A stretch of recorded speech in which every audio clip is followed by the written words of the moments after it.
All right, CTV political commentator Scott Reid joins us weekly to kind of break down three different stories that are important to us at different levels of government. Scott, I don't think there's a more important story in the country right now than the looming rail strike / lockout. The Labour minister saying last week not going to order them back to the table or binding arbitration. What's the move here for the government? Well, it is a paralyzing economic play. I mean, the reality is that if you take out rail, the transport of goods across the country, the supply of goods, and it's already begun to happen. Railways are already pulling back in terms of what they're using and what they're transporting in fear of some kind of strike action or a lockout. What's going to happen is that the federal government will take action, but here's how it plays. That it's such a tricky job for the Labour minister. You need to place maximum pressure on both parties, on Labour and management, to come to the table and reach a deal on your own terms. If you're government, you don't want to bail them out. You don't want to mandate the solution. You don't want to imbalance the whole negotiation process. But at the other side of it, there's a public interest here, and it's paramount. So right now, today, the Labour minister is in Montreal, present at those talks or hovering around the edges of those talks, just putting the boots to both parties, saying, get a deal, get a deal.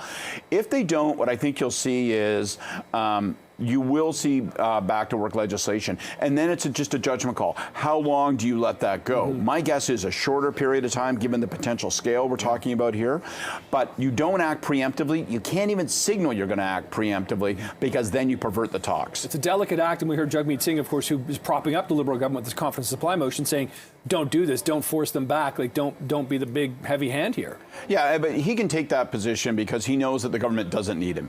Right? He's free to say that and say, see, I'm the real friend of Labour, but he knows that if the government has to act, it will act, and it'll be able to pass legislation with the assistance of other parties like the Conservatives. Right. Okay. Provincially, of course, we've got three ministers speaking at the AMO today. You know, we heard from Premier Ford yesterday listing sort of the greatest hits of the government right now. What are you taking out of AMO? With, you know, Minister Jones, Calandra, the third one, sorry, escapes me right now, but it is kind of.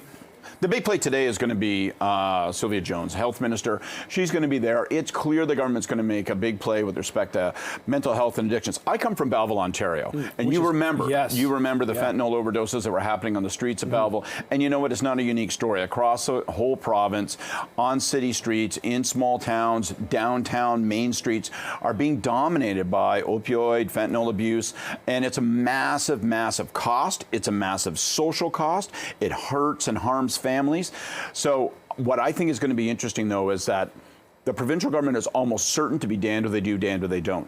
They're going to come at this largely through a crime lens. They're going to talk about the fact that they're going to add $375 million worth of funding for new addiction health centers.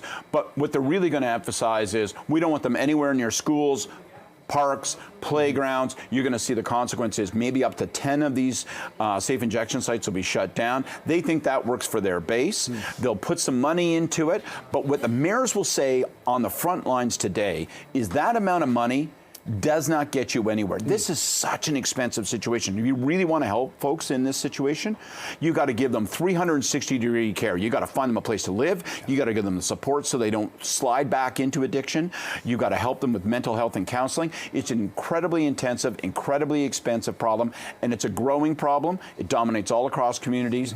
I think you're going to see largely the provincial government say, you know what, we're throwing a little bit of money at it and we're treating it as a crime issue, and the mayors are going to probably hammer them on it. Okay, so I think that covers our provincial and municipal time for this week, because we are tight for time. Scott, I know we'll see you back here in a couple of weeks' time, so enjoy your time off. And thank you, sir. Great to talk to you as always. Take it easy.